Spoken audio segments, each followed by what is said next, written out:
Traffic signal jump చేశారంటే చలానా, traffic signal పట్టించుకోకపోతే చలానా, అట్లాగే ఫ్రంట్ సీట్‌కి బెల్ట్ పెట్టుకోకపోతే చలానా, హెల్మెట్ పెట్టుకోకపోతే చలానా, ఫ్రంటోళ్ళు పెట్టుకోకపోతే చలానా, వెనకాలోళ్ళు పెట్టుకోకపోతే చలానా. ఇట్లాగే దేనికైనా చలానా వేయొచ్చు.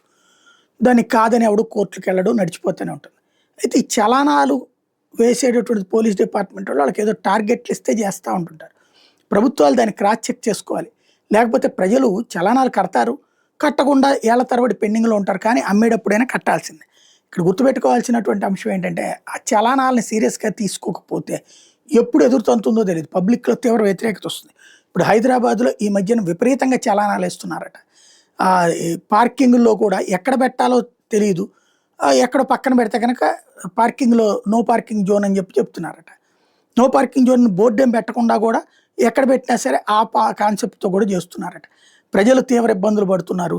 అది గనక పట్టించుకోకపోతే ప్రభుత్వానికి దెబ్బవుతుంది.